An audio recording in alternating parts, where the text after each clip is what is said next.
Welcome to the SMO Podcast. My name is Whitney, and today I'll be asking each guest 7 questions in 7 minutes. Here is the first look of our guest that will be speaking live on our stage.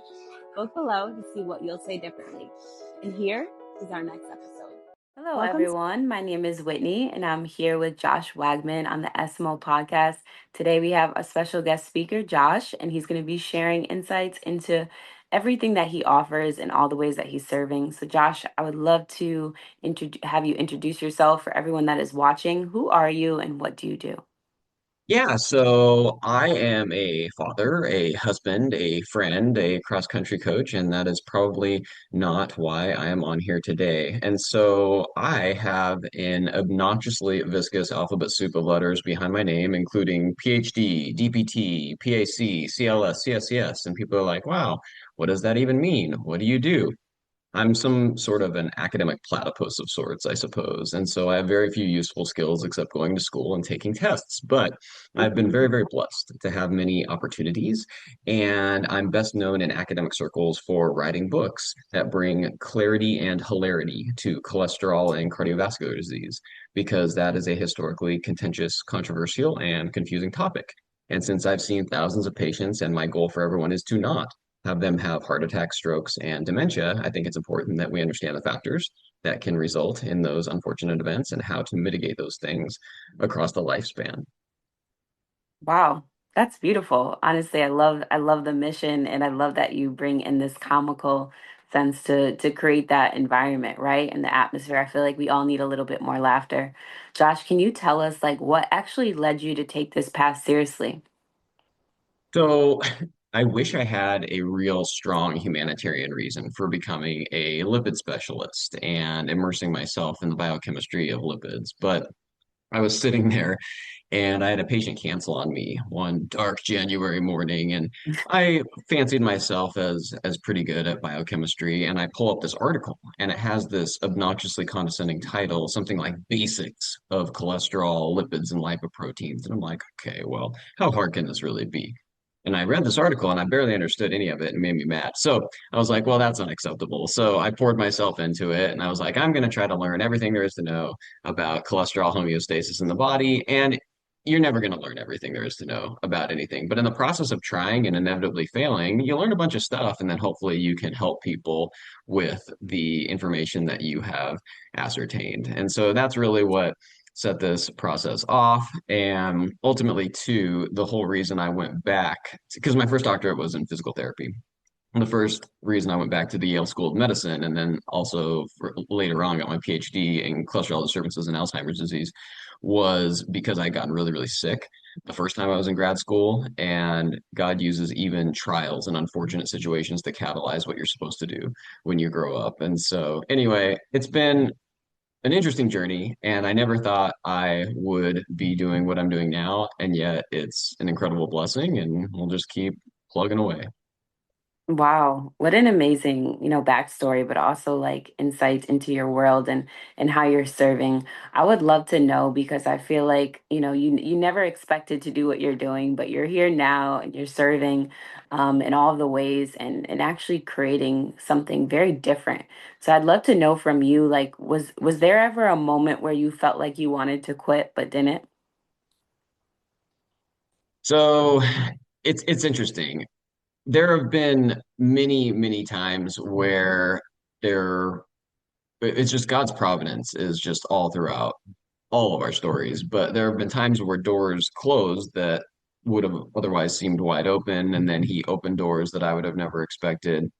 And it's interesting because the tension that we have living in this environment of academia, and it's a pretty fake environment, honestly, and people are very, very out for themselves, Mm, and the tension of living in there and being in the world but not of it is a continual struggle, and not mm, being just super disillusioned with all of the fakeness that's out there and all of the people who are just chasing the wind and putting all their stock in all these credentials and all of the fleeting things of this temporal realm, and yet embracing each day as a gift and embracing the opportunity it is to potentially help people with aspects of their health, and then things that transcend even this temporal realm is an ongoing battle. And so yeah, I mean, I just want to go off and run around with kids and have fun because that's the good stuff. Most of the beautiful things in life can be found on a playground or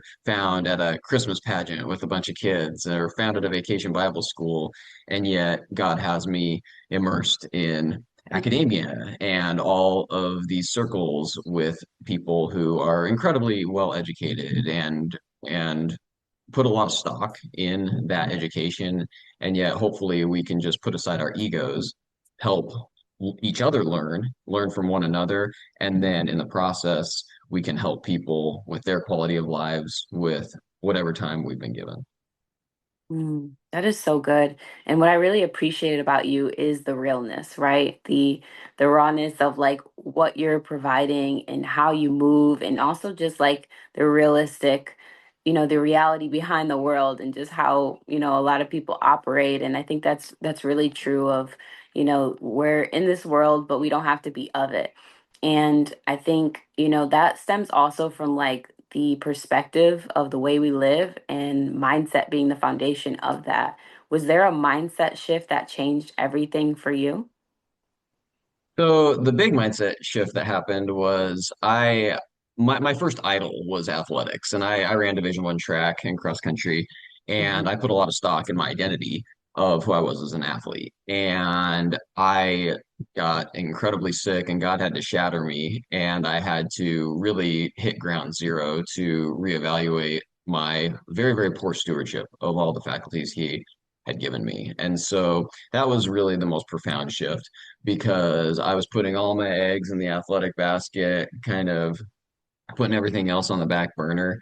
And really, there are a lot more important things in life than just trying to pursue these ultimately selfish, frivolous athletic goals. And so it took a while and it took a lot of humbling, and life is one series of humbling events after another.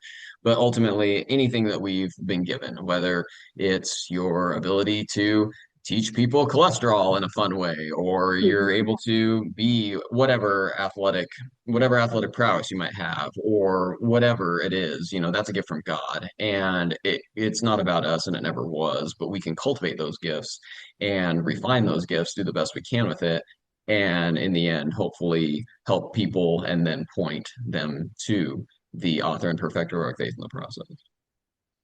That's so good. You have a way with storytelling, I would say. And I think that those that are watching can also attest to that.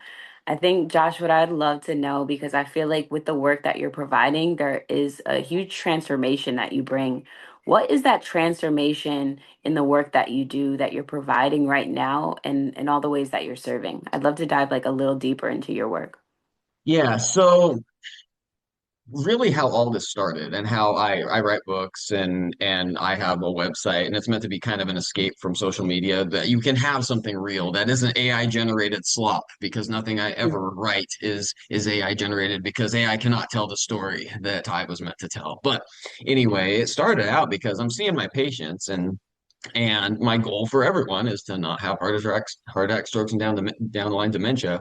But it's important that I recommend something and that they understand, because we can get there together. A good reason for doing something as a clinician is not I'm a doctor and you beating people over the head with your truth sledgehammer. Well, that doesn't really work. What you want to do is be able to explain why we're doing what we're doing, and then there's going to be a lot more adherence and buy-in on the part of the patient. And then, hey, it's pretty fun when you're getting there together. And so I was using all these metaphors because, science gets really complicated. And when you're just getting into esoteric biochemical signaling pathways, no one wants to be your friend. And I really need friends because I have very, very few useful skills aside from talking about all this stuff. And so I need people to help me through the rest of my life.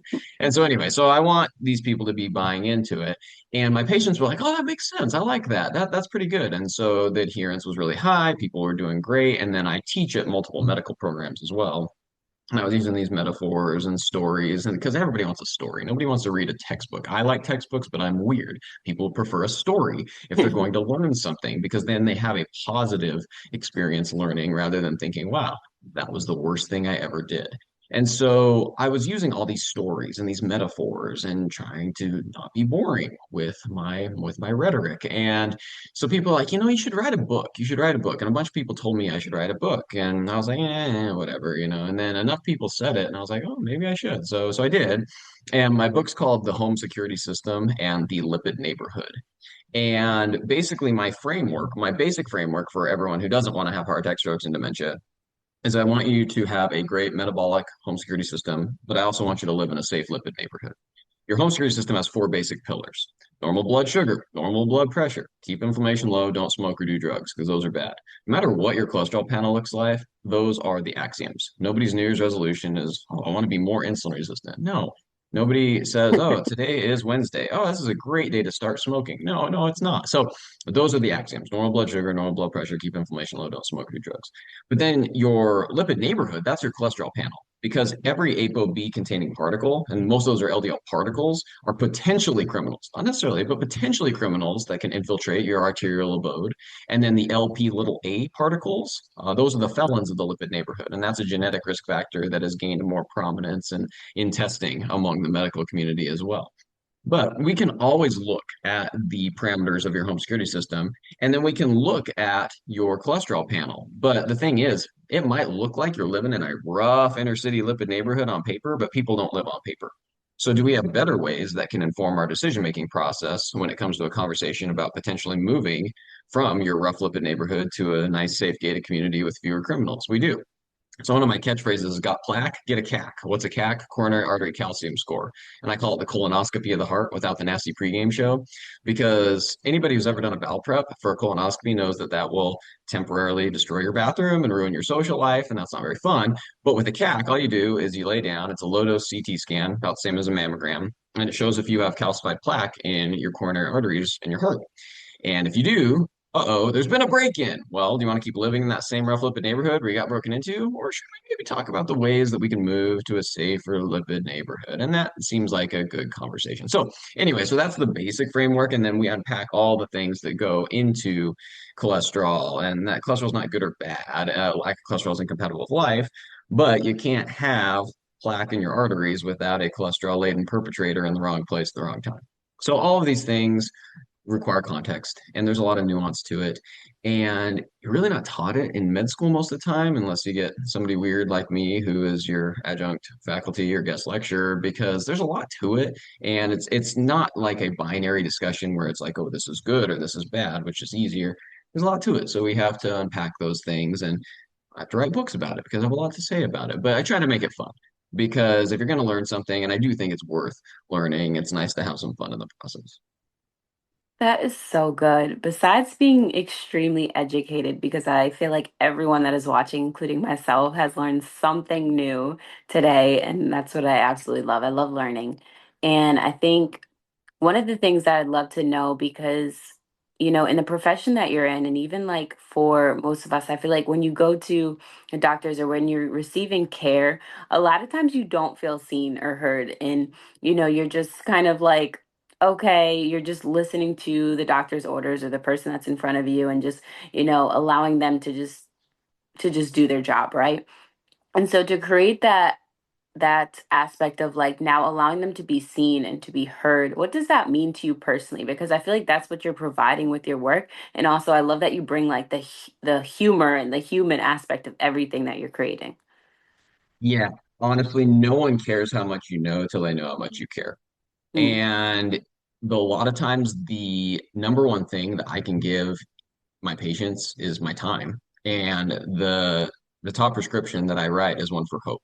I mean, it's good to know what you're doing. And I encourage people to know what they're doing. And I try to equip clinicians with the clinical acumen to actually be transcendent clinicians, because there's a lot of mediocrity in medicine. However, you could know all the stuff and you can rattle off all the things that I talk about, which there aren't many people that can do that. But you could know all the things, but without love, you're just a noisy cymbal and a clanging gong. It doesn't even matter. And Hmm. so really I and that just requires a deeper commitment to something beyond just checking off boxes, and something even beyond just general altruism. I think it stems from knowing that when God gives a gift, he wraps it in a person, and that person is special. and you are in the position to help that person with their life, man, that's amazing. Let's take that seriously. And part of taking that seriously is understanding some of these factors that can help that person optimize the life in their years. Wow. So much wisdom here. And I think, what I really love is like your focus of like doing things with the intention of love. Because, like you said, like we can talk, we can share all the information, we can be the smartest person in the world, but without love, it's just noise. That is so good. That is like wisdom right there. And I think, for everyone that is listening, like we need to dive deeper because we only have so much time here, but I absolutely love this conversation and everything that you're sharing. I think that there needs to be more awareness into, realistically just the concepts of what you're explaining right now. Can you tell us, Josh, how can we connect with you? How can we pick your brain and go further into this conversation?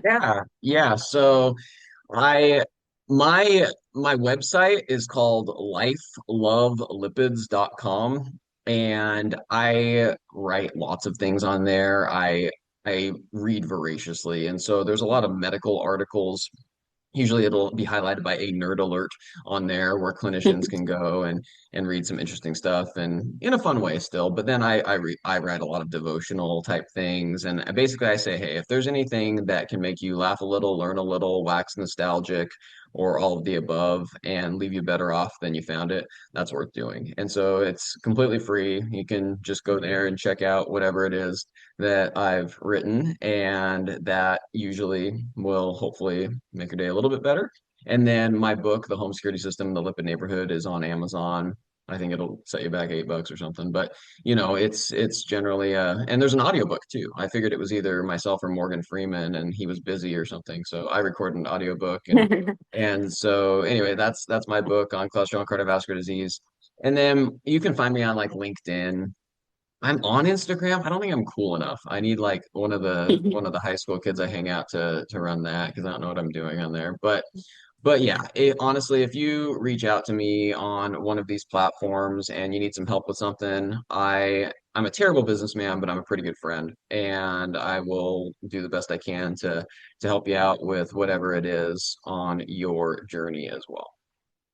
You have amazing advice and information and all the things that you're able to provide here today. I think, even myself, I just received so much education. And I think this is one of those episodes that you have to go back and watch again and take notes.